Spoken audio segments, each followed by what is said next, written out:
Chers abonnés, bonjour. Bonjour. On va pas commencer par chers abonnés parce que tout le monde n'est pas abonné. Ah ouais, d'accord. D'ailleurs, abonnez-vous. Hein. Eh bien, on se retrouve aujourd'hui pour une nouvelle vidéo et je suis en présence de Pascal qui est un abonné bien sûr de la chaîne. Et aujourd'hui, eh bien, on va voir ensemble son installation dans son salon. Alors avant de passer à la visite guidée de l'installation de Pascal, eh bien, une petite intro.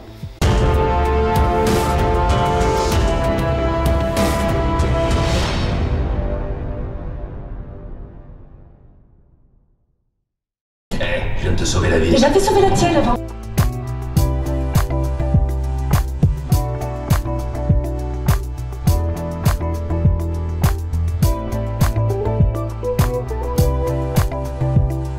Eh bien, si tu me connais pas déjà, je m'appelle Diffuse, je suis passionné de home cinéma et c'est pour ça qu'on est ici, pour vous faire partager les installations des abonnés. Alors avant de commencer le petit tour, eh bien, on aimerait en savoir un petit peu plus sur toi, Pascal. Ben voilà, je suis à la retraite depuis pas longtemps. Il est retraité. Je suis retraité, voilà. La chance. Voilà, j'habite en Alsace, bien sûr. Comme vous avez remarqué, je suis supporter du Racing Club de Strasbourg. Racing en force, les gars, Racing en force. Donc Pascal, je suis ravi d'être dans ton salon. Merci de m'accueillir en tout cas dans ce grand salon. Et nous allons voir ensemble bien son installation, sachant que effectivement ce n'est pas une salle dédiée. C'est un matériel très performant. J'ai quelques questions déjà. Eh bien, depuis quand t'es venu cette passion pour le home cinéma et pour le 7e art? Ben, le home cinéma, ça fait très longtemps. Depuis qu'il y a les DVD. Après j'ai arrêté les DVD et j'ai commencé avec les Blu-ray en 2000. Et depuis, voilà, j'achète des Blu-ray. Donc tu achètes beaucoup de Blu-ray, tu es plutôt Blu-ray ou dématérialisé? Est-ce que tu consommes aussi du dématérialisé ou Non, pas? non, que du Blu-ray. Que du Blu-ray. Ouais, j'achète que du Blu-ray. Alors c'est bien, on a quelqu'un qui consomme du physique et ça c'est génial pour l'industrie du cinéma, c'est top. Donc je vois dans ton installation qu'on est parti sur un ensemble Klipsch, donc totalement Klipsch, à savoir eh bien, les colonnes, la centrale, les arrières. On a les Atmos aussi parce que c'est un salon compatible Atmos. Et on a le caisson de basse Klipsch. Ouais. Pourquoi t'es-tu dirigé vers cette marque? Est-ce que tu en avais déjà entendu parler avant? Est-ce que tu as fait des écoutes? Comment s'est dirigé ton choix sur cette composition? Ben, j'ai pas fait d'écoute. Je suis allé sur un site internet spécialisé dans la vidéo, son et vidéo. Son vidéo, bon, ben voilà, un site très connu, j'arrête pas d'en parler, j'ai souvent des liens qui vous font référence à ce magasin. Ils ont même à Strasbourg, notez bien, un magasin, je ne sais plus, je vous mettrai dans la description bien l'adresse du magasin. Rue de la Nuit est bleue. Ah ben voilà, parfait, rue de la Nuit est bleue. Centre-ville. C'est des gens qui sont super professionnels. Donc si vous avez des questions, si vous voulez faire un home cinéma et vous voulez faire une composition, allez chez sonvideo.com, ils répondront à vos questions. Le mieux c'est de téléphoner parce qu'ils vont faire une remise si vous téléphonez. En plus, si tu peux avec un coup de téléphone avoir une remise, c'est top. Et c'est eux qui m'ont conseillé les clips. Et donc ils t'ont conseillé aussi avec la partie électronique? Oui, avec l'ampli aussi. D'accord. Ouais. Donc pour eux, le mariage, on va le voir par la suite, le mariage des Klipsch et de l'ampli, pour eux c'était une évidence. Voilà, c'est une évidence. D'accord. On est sur une installation qui coûte environ, il y en a pour 9000 € de matériel électronique, enceinte, caisson de basse, lecteur, amplificateur et la télé. Donc 9000 €, c'est un certain budget, certes, mais voilà, Pascal adore l'image, enfin la belle image et le bon son, donc il lui fallait quelque chose quand même de qualitatif. On va commencer le petit tour du propriétaire avec les enceintes de la face avant. Donc on se retrouve avec les enceintes droite et gauche de la marque Klipsch, comme vous avez dit avant. Et il s'agit des RP8000F, donc le fleuron de la gamme référence première, que vous connaissez certainement vu que j'ai exactement les mêmes dans mon installation. C'est vraiment un copiteur. J'en ai marre j'en ai marre de ces gens qui arrêtent pas de me copier. Franchement, cherchez un petit peu d'originalité, essayez d'autres marques que Klipsch et laissez-moi les Klipsch. Oh, ah, on a oublié d'enlever ça. Hop. On l'a oublié. Mince. Ah, c'est nettement mieux, hein. C'est beaucoup plus beau avec les galettes visibles. Je me demande d'ailleurs pourquoi tu utilises les caches enceintes. Les caches, hein. Oui, pourquoi tu laisses les caches? À cause de la poussière, tout simplement. Un bon petit point, c'est vrai. J'ai des petits enfants. Un bon petit point, un grand bon petit point. Qui dessinent souvent. Ah oui, bah effectivement, si vous voulez pas que vos enceintes soient coloriées, évitez de laisser les enceintes trop exposées. Donc c'est la centrale RP404C, donc centrale Klipsch, d'une taille, d'une belle taille quand même, hein, pour une centrale. Et pour accompagner donc les enceintes, on a le caisson. Il s'agit du SPL 120 avec son beau haut-parleur de 30 cm qui présage de belles sensations, on va dire, hein, n'est-ce pas Pascal? Ouais, ça s'entend dehors. Ça s'entend dehors, nous dit-il, donc c'est que ça bouge pas mal. Toujours dans la façade avant, on a les Atmos qui sont posés sur les colonnes. Donc il s'agit du modèle RP500SA de chez Klipsch, encore une fois. Et c'est des enceintes qui peuvent très bien être mis aussi en surround. Il y a un petit bouton derrière. Donc on retrouve ici un petit bouton, un petit switch, qui vous permet de sélectionner soit de l'Atmos ou soit le surround. Effectivement, quand vous n'avez pas la possibilité de mettre des Atmos au plafond, eh bien il y a ce genre d'enceintes qui sont des enceintes Atmos qui peuvent se poser sur les colonnes et qui fonctionnent directement en réflexion du plafond. Donc c'est-à-dire que le son va partir d'ici et va arriver au plafond pour ensuite vous arriver dessus. Elle est vraiment belle cette façade avant avec la télé en plein milieu. C'est une télé, on va en revenir par la suite, qui est de très très bonne qualité. On va continuer à l'arrière avec tout simplement la position d'écoute. Donc on a ici un canapé très confortable, n'est-ce pas Pascal? Avec les surrounds, droite et gauche. C'est la référence RP600M avec une galette de 16 cm. Et oui, c'est quand même un sacré gabarit pour une enceinte bibliothèque, qui je pense au niveau performance peut égaler bien des colonnes. Donc voilà, si vous voulez des surrounds vraiment très efficaces, mais après qui prennent de la place, partez sur du RP600M. Ici derrière, on a un petit câblage de notre ami Pascal, fait par ses soins. On y découvre un câble 2,5 mm avec des belles fourches qui en fait remplacent, on voit les petites fourches ici, qui remplacent en quelque sorte les barres métalliques que vous avez d'origine sur vos enceintes. C'est pas très compliqué à faire ni très cher, et ça améliore, d'après le propriétaire, ça améliore vachement ça améliore largement. Pour remplacer les petits straps, je trouve que c'est vraiment très bien fait et c'est super quali. Pour faire bouger toutes ces galettes, Pascal utilise un petit, quand je dis petit, c'est un peu... non, c'est pas du tout petit. Donc c'est un ampli qui fait 7.1, 7.2 même. Donc avec 2 caissons de basse. Il sait mieux que moi je connais pas toutes les références, hein, excusez-moi. Mais en tout cas, on est sur un ampli moyenne gamme qui fait vraiment bien chanter les enceintes. Et bien, sonvideo.com a choisi un ampli Marantz.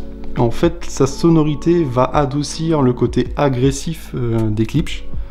Donc c'est un élément indispensable pour éviter d'avoir une sonorité trop criarde, trop tape dedans. Alors Pascal, parle-nous un peu de ton lecteur Blu-ray. Parce que là, on a quelque chose d'assez assez peu commun comme lecteur Blu-ray. Ouais, c'est le Pioneer LX800, qui est pour moi le meilleur lecteur 4K. Avant, j'avais le Oppo. D'accord, donc tu étais sur déjà tu étais déjà sur une galette haut de gamme. Ouais, le Oppo, le 4K. Et pour moi, le Pioneer a un meilleur son. Et au niveau de l'image? Et au niveau de l'image, pareil et meilleur. D'accord. Que le Oppo. Donc on a un meilleur son, je pense que c'est le traitement sonore et puis les différents DAS qui sont dedans, qui sont mieux gérés par le Pioneer que l'Oppo. Ouais. Changé parce que Oppo a arrêté. Effectivement, Oppo s'est arrêté de fabriquer ses lecteurs. C'est honteux. Donc ce qui pose un réel problème au niveau du SAV. Parce que sur des lecteurs qui valent quand même aux alentours de entre 500 et 1000 euros, on se doit d'attendre quand même un SAV périn.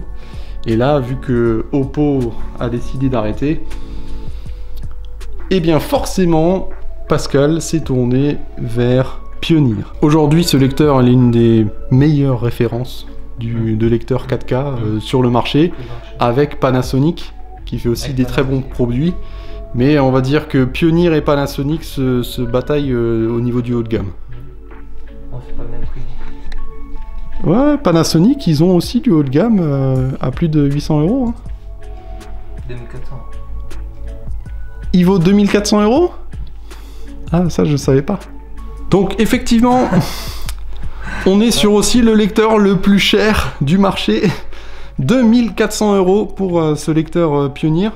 Et bien sûr, s'il a investi dans un lecteur Blu-ray comme celui-ci, qui délivre une superbe image, eh bien il fallait aussi que le diffuseur soit en raccord avec, avec le choix de la platine. Eh bien, on est parti sur une télé de la marque LG. C'est une télé OLED. Donc, la OLED, pour vous dire un petit peu, c'est l'une des meilleures technologies au niveau des noirs. On a des noirs qui sont ultra profonds. En clair, quand une LED s'éteint, elle est complètement éteinte. Il n'y a pas de luminosité derrière. C'est les noirs les plus profonds que vous pouvez obtenir, c'est avec l'OLED.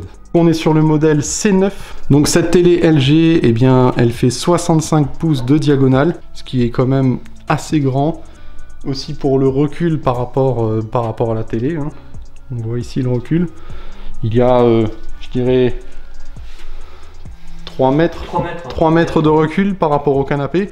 Alors cette télé, elle fait 4K, elle fait HDR, elle fait Dolby Vision, elle fait tout, elle fait même le café, elle fait les croissants, elle fait tout. Voilà, c'est clairement l'une des meilleures télés aujourd'hui sur le marché au niveau de l'OLED.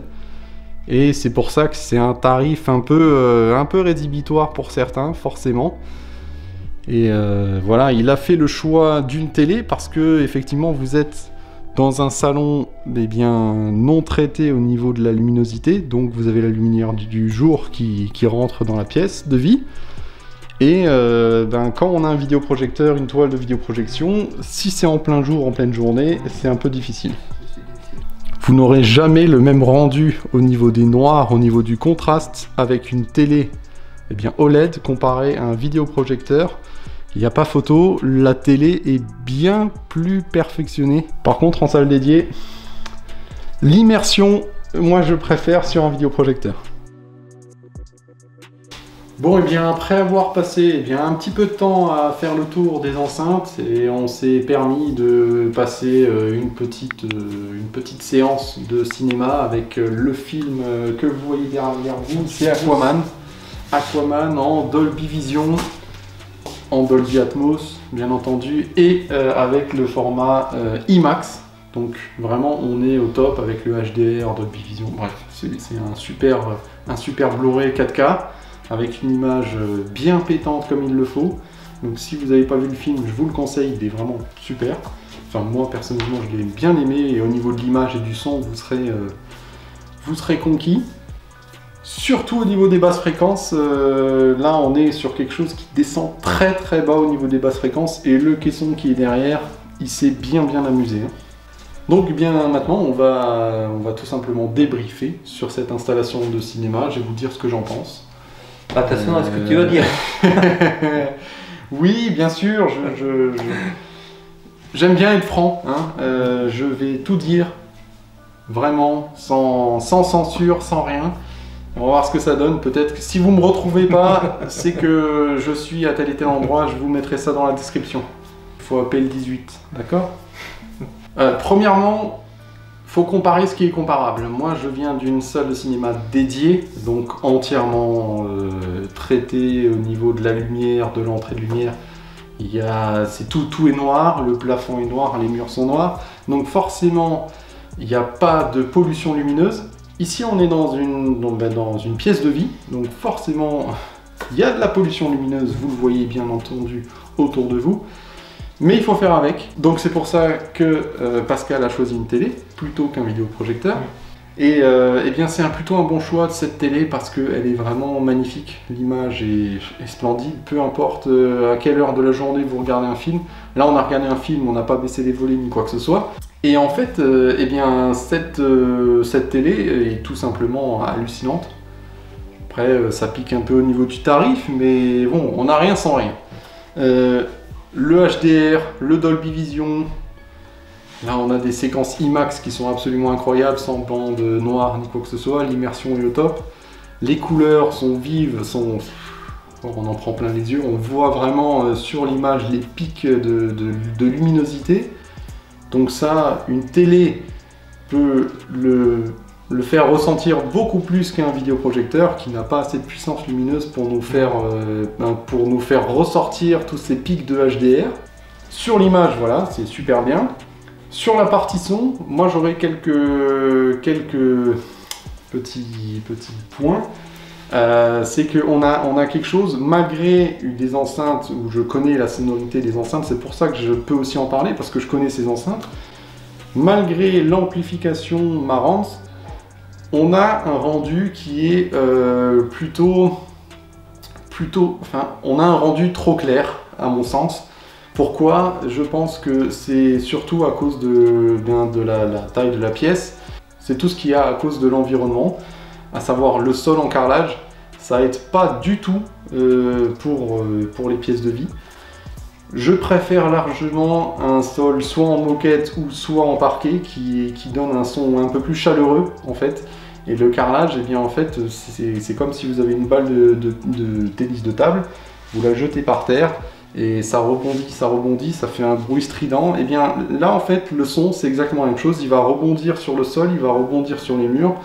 Et c'est ce son-là qui en ressort. Alors, c'est pas dégueulasse, non, pas du tout, c'est pas ce que je dis. Sauf que j'aurais aimé un son un peu plus feutré, un peu plus cosy, comme on pourrait trouver dans une salle de cinéma ou bien dans une salle qui est traitée acoustiquement. Donc, le traitement acoustique est très important, même dans une pièce de vie. N'hésitez pas à voir ma petite vidéo sur le traitement acoustique, ça s'affiche juste en haut. En attendant, le son reste très bon. Ce que je conseillerais à Pascal, c'est bien entendu de mettre un tapis à cet endroit-là, pile poil sous la table, un grand tapis qui va te permettre en fait d'absorber les mauvaises ondes et d'adoucir un peu le son, que le son soit un petit peu plus cosy. Ça, c'est quelque chose. Ensuite, ce mur-là, il est tout vide. C'est le pire ennemi pour le son. Parce que... on va mettre un tapis, Non, parce que, effectivement, ben, comme le sol, ça rebondit dessus. Ensuite, sur le rendu, les arrières sont positionnés de façon optimale, je pense.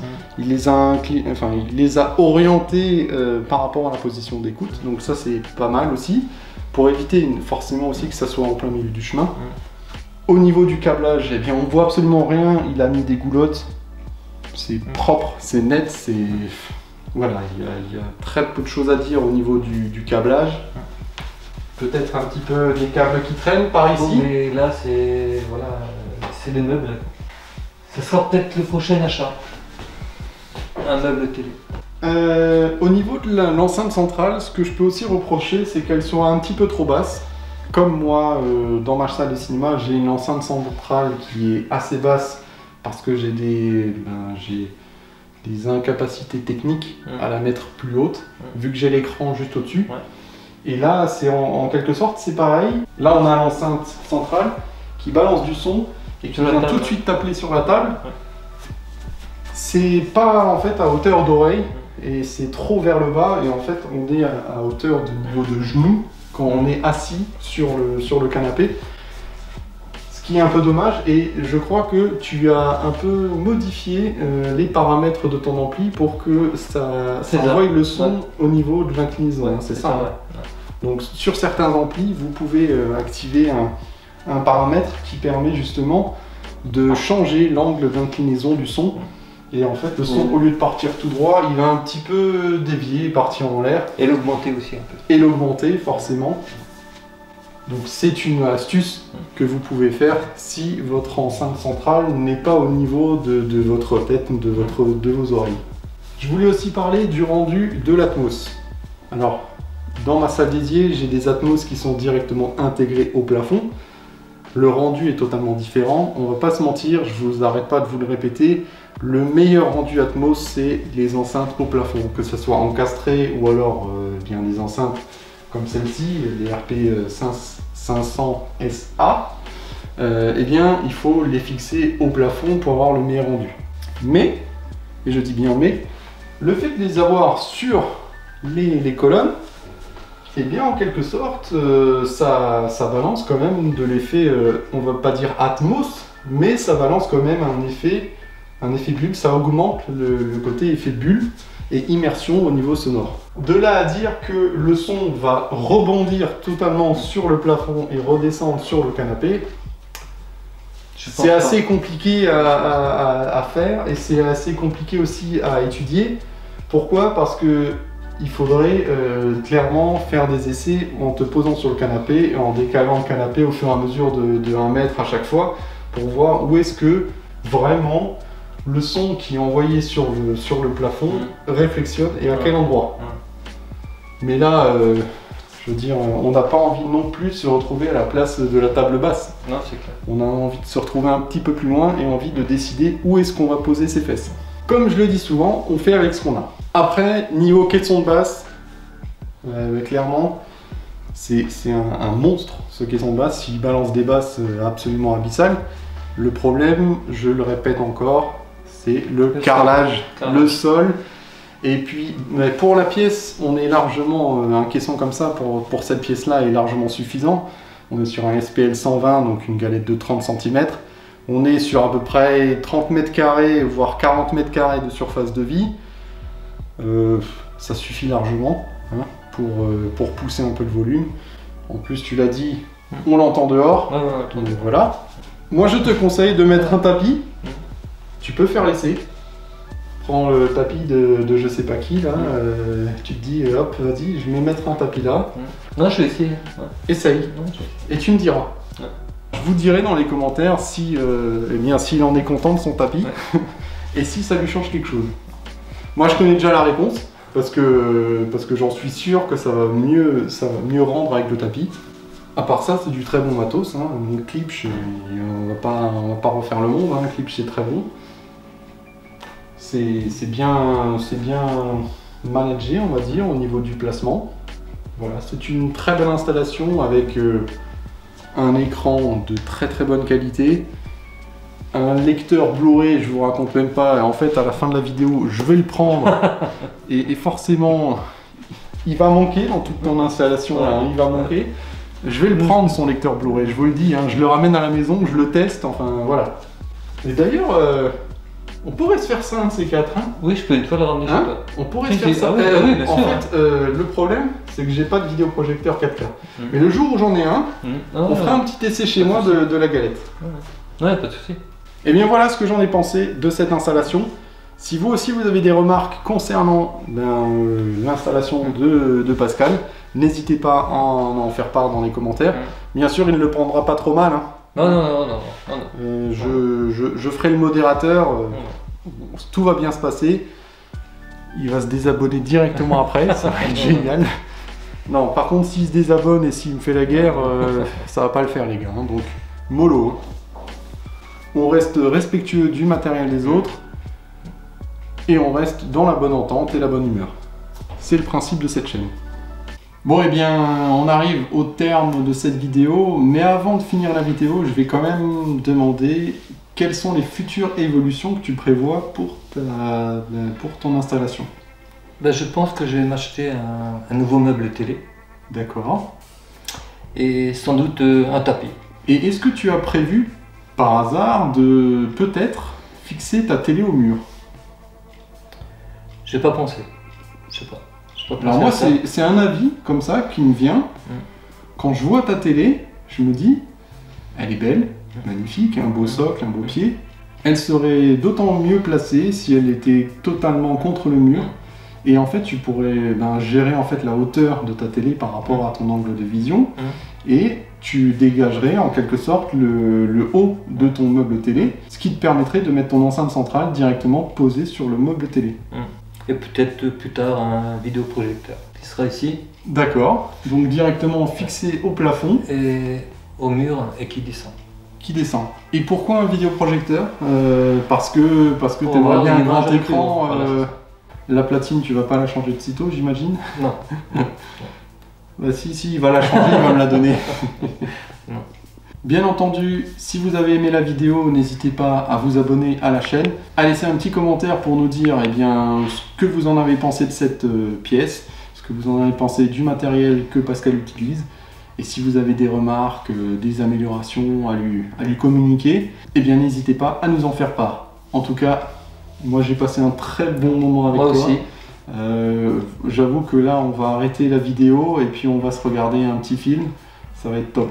Là, en plus, derrière moi, je ne sais pas si vous imaginez que la télé est en train de nous passer un extrait de Aquaman avec les images HDR. J'en prends plein les yeux. Donc je suis désolé si je ne regarde pas la caméra, je suis en train de regarder Aquaman. Bon, et bien, c'est l'heure de nous dire au revoir sur ce mot de la fin. Elle n'est plus dispo, la platine, malheureusement, parce qu'elle est à moi.